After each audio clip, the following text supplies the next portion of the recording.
ಇದೇ ಇನ್ನೊಂದು ನಾನು ನಿಮ್ಗೆ ಹೇಳ್ತೀನಿ. ಒಂದು ಹುಡುಗಿ ದುಬೈಲಿದ್ದಾಳೆ. ಹುಡುಗಿ ಫೋನ್ ಮಾಡ್ತಿರೋದು. ಹುಡುಗ ತುಂಬಾ ಹೊಡೆದು ಮನೇಲಿ ಕೂಡ ಹಾಕಿದ್ದಾರೆ, ಇಂಡಿಯಾಗೆ ಬರೋದಕ್ಕೆ ಬಿಡ್ತಿಲ್ಲ.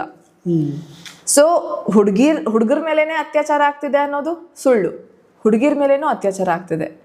ಆ್ಯಂಡ್ ಈಗಲೂ ಹೊಡೆದು ಬಡ್ದು ಅವರನ್ನ ಕೂಡ ಹಾಕಿದ್ದಾರೆ. ಅವರಿಗೆ ಮನೆಯವ್ರ ಹತ್ರ ಕಾಂಟ್ಯಾಕ್ಟ್ ಮಾಡೋದಕ್ಕೆ ಬಿಡ್ತಿಲ್ಲ, ಏನೂ ಇಲ್ಲ. ಅವರ ಫ್ರೆಂಡ್ ಮುಖಾಂತರ ಅವ್ರು ನನಗೆ ಕಾಲ್ ಮಾಡಿಸಿದ್ದು, ನನಗೆ ಯಾವುದೇ ಒಂದು ರೀತಿ ನೀವು ಹೆಲ್ಪ್ ಮಾಡಿ, ನಮ್ಮ ಮನೆಯವರು ಇಲ್ಲಿದ್ದಾರೆ, ಪ್ಲೀಸ್ ಅವ್ರಿಗೆ ಈ ವಿಷಯ ತಿಳಿಸಿ. ಸೊ ನಿಮ್ಮ ಬಗ್ಗೆ ನನಗೆ ಹಿಂಗೆ ಗೊತ್ತಾಗಿತ್ತು ಅವ್ರ ಆಫೀಸ್ ಅವ್ರ ಕಡೆಯಿಂದ, ನಮ್ಮ ಮನೆಯವ್ರಿಗೆ ವಿಷಯ ತಲುಪಿಸಿ. ಈ ಕಾರಣಕ್ಕೆ ಸೊ ಎರಡು ಕಡೆಗೂ ನ್ಯಾಯ ಅನ್ಯಾಯ ಇದೆ.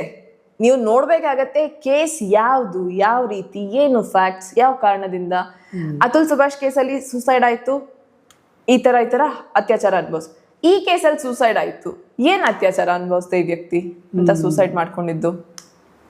ರೀಸನ್ ಇಲ್ಲ ಹೋರಾಡ್ಲಿಕ್ಕೆ. ಏನಂತ ಹೋರಾಡೋದು ಇದ್ರಲ್ಲಿ ಇವಾಗ?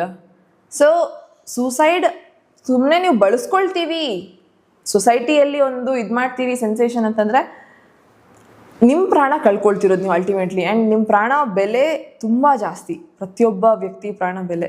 ಸೊ ಅದನ್ನ ನೀವು ಅರ್ಥ ಮಾಡ್ಕೊಳ್ಳಿಲ್ಲ ಅಂತಂದರೆ ತಪ್ಪಾಗತ್ತೆ.